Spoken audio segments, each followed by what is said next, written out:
Hello and welcome to the channel. My name is Annalisa and today I am doing the mid-year book freakout tag. I said that whole thing correctly. This tag was created by Ellie of Earl Grey Books and Chami, according to my information. And sorry if I occasionally slip into a British accent during this video. I've just been marathoning Downton Abbey. Got my phone with the questions and my notebook with the answers. So the first one is the best book you've read so far in 2021. And I've read a lot of really good books. And so I had to look at all of the questions that are best this or best that and try to sort them out and choose between them. So there were a few that were up for best book, but I ended up picking Raybearer.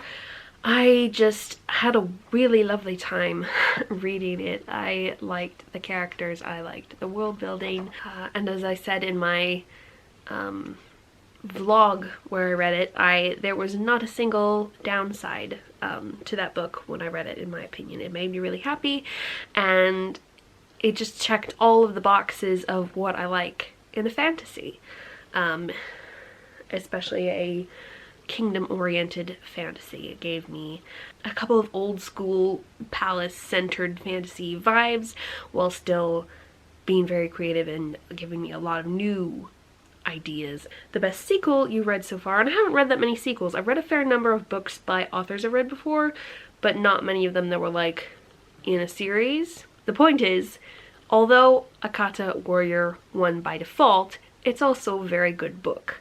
I really enjoyed my time. I actually liked it better than the original book. I liked the way some things were handled better and things were more explained, and being in the world for the second time, I think I felt more grounded in it and less a lot was being thrown at me new. And I really liked the growth of the characters. Of course, one of the characters hasn't grown much at all and annoys the heck out of me, but I fell more in love with the characters that I already liked and really enjoyed the world and the cool stuff that happened. Number 3 is a new release you haven't read yet but want to. I have not yet read Phoenix Extravagant.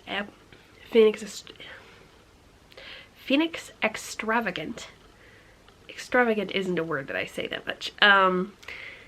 I think that came out this year, only a few months ago, relatively new. It's been on my list for quite a while, so, you know, new is relative.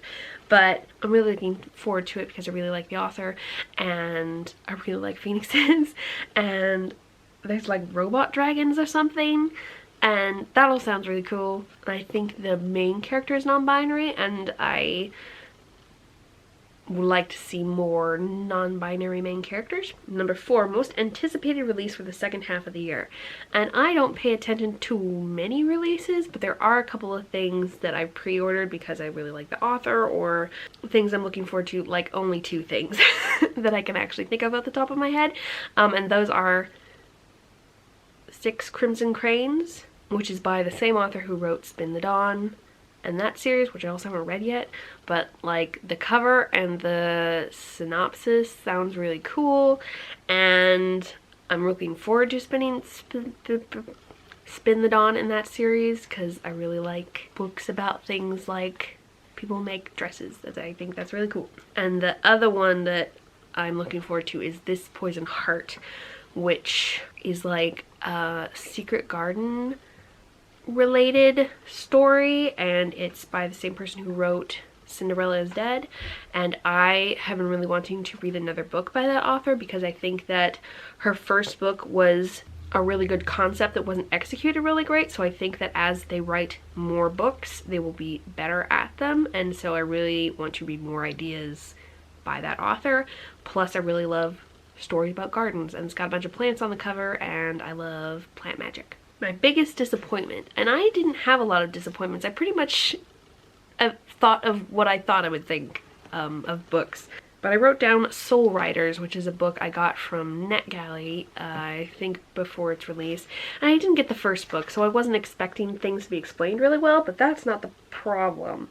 It's a middle grade, and it's about girls who ride horses to go save this island they're on, and there's lots of magic in it, and I have pretty high standards for middle grade. I don't think it should be written lazily just because it's for children. I've read a lot of middle grade that's really well done and readable for adults. It's very disappointing when I read a middle grade and it's been done a bit lazily. The characters doing things against their better judgment that was also against my better judgment was very irritating because it didn't seem motivated well. And yeah, it was very much, we're doing this because it's how we're going to advance the plot rather than the author actually doing the work and making it make sense. So that was a disappointment because I really like middle grade and I really like horses. My biggest surprise, and the closest thing that I could get to this was The Downstairs Girl, because I had been not particularly interested in reading The Downstairs Girl for a long time, basically because I misunderstood what it was about. So when Renee of the Librarian of Alexandria said that the romance was really sweet and had a really nice hero, I decided to give it a try and found out that it was way more interesting, had way more facets and just interesting to me stuff going on than I had thought from the way I had heard it described before that. Number 7 is favorite new author, debut, or new to you. And this one was hard because I have a lot of favorite authors that I've read like the second book I've ever read from them this year, and I read like one book from them before, but I love them a lot more now that I've read another book by them. Like Yoon-Ha Lee, I'd only read one book by him before this year, and also Anna Marie McLemore, and the other books that are really good were up for like other questions like Raybearer and Legendborn. Not necessarily my favorite author of the year, but the one that I've come to love the most this year, but the one that is totally new to me this year, who I like the most, I think. It's also hard because it's hard to say you like an author and not just a book when you only read one book, but it takes me so long to read to get back to the same author again that like if I only read one book by them, it's hard to say they're a new favorite author. But anyway, the one I picked was S.K. Ali, who wrote Love from A to Z, because I really, really like that book. I'm looking forward to reading more books from this author. That was a romance between two devout Muslims, practicing Muslims, however you say that. That was really wonderful and interesting and sweet. Just had a lot of the things that make me enjoy characters and make me ship a romance, so I think that other romances by that author will go well for me. My newest fictional crush, and this came from, although I've liked various heroes in various other stories, the one who's most my type, first of all, would be Orlu from Akata Witch and Akata Warrior, but I developed a crush on him back when I read Akata Witch, which was before this year. But I did read Akata Warrior and developed more my crush on him. But the other person who's the most my type is the hero from Geek Girl, which is about a teenager who doesn't like the way she looks and is very awkward, suddenly becoming a model and really discovering how much she likes that, and finds an outlet for her creativity through that, and she is a co-model sometimes with this boy who is really sweet, very reliable and responsible and kind, and that just, it does it for me. Number 10, a book that made you cry. A couple of books made me cry. I've talked about them before, but I don't remember if I've mentioned that I cried when I read The Bride Test, because there's just some autistic angst in that book that I was like, oh no, poor guy, I relate so much. And I did a little bit of a cry in the middle of that book, which is another romance between an autistic hero and a possibly neurotypical heroine, how they come to communicate and overcome their both cultural and neurodifferential communication issues is really sweet and Kai working through accepting himself is really lovely. 11, a book that made you happy. And this was another book that was like up for best book of the year so far, but like best fits under made me happy, and that is Catfishing on Catnet. It's a really good time. It's got lots of really precious communication between young people, mostly young queer people,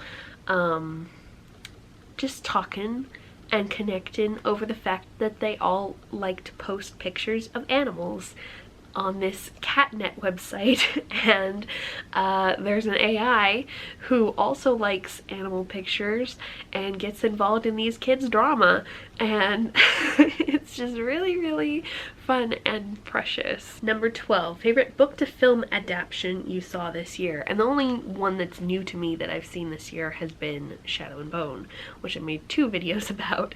So there's not too much more to say. I just really liked it. And also I know that people who have read the books, unlike me, also like it. So it's like good whether or not you've read the books. Specifically Lady Assassin with really strong morals is totally up my alley. So Inej is awesome. 13, favorite video you've done so far in this year. And I was planning on going and looking at my channel to see if there was anything else that I really, really liked.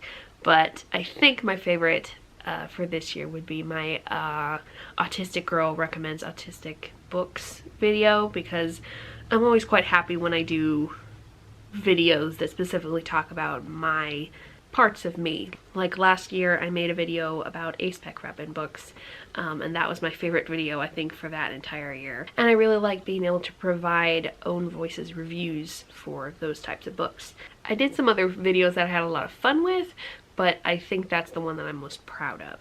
Number 14, most beautiful book you've bought so far this year or received. And there are a fair number of pretty books, but my personal favorite is one you will see in the haul video soon. But I have talked about last year how much I love the cover of A Song Below Water. Just with the hair and the water and the font, and I love blue. I just really love this cover. There have been some other gorgeous covers of books I've read this year from the library, but this is definitely the prettiest that I've bought. Yeah, I pre-ordered the paperback back in January with my Christmas money, but it only just arrived like a week ago because I vastly prefer paperback books. And I'm so happy to have it now. And the last question is, what books do you need to read by the end of the year? And so many. There are so many that have been on my TBR for a long time, and a couple of them I've been sent back to the library and then I've gotten them again because I wasn't able to read them for the first time, and my mood readerness is not helpful. And one that I want to read before I get 6 Crimson Cranes is the Spin the Dawn series. Oh, I totally missed a question because I never talked about new favorite character, number 9. My new favorite character for this year is Bree from Legendborn. Bree is just a really enjoyable character. I love the way she responds to things, and the way she processes things, and the whole double magic thing. And I like her motivations and her relationships with other characters, pretty much, and of course her badassery. Yeah, she would be my new fictional squish, I believe. I like her a whole lot, and I like that book a whole lot, and has a lot of other things about it are also really cool, so I'm really looking forward to the next book in the series. But yeah, I need to read a lot of books by the end of the year. I would like to read a lot of books by the end of the year. Another one I've been wanting to read forever is Rage of Dragons. It sounds really cool. It sounds really like something I would like, but I love big beefy fantasy, but it just takes so much out of me. Makes me tired even when I enjoy it a lot. So it always takes a while to get around to those when I'm not specifically in the mood. I tag anyone who would like to do this. Lots of people do it at this time of year, whether they've been tagged or not. I don't think I've been specifically tagged, just generically tagged like I just did. but I'm actually in on it relatively early this year. I don't think I've actually done this tag before because I always feel like I leave it too late. How about leave me a heart for this week's emoji, because I can't think of anything that has something to do with mid-year. And thank you so much for watching, and I will see you in the next video. Bye!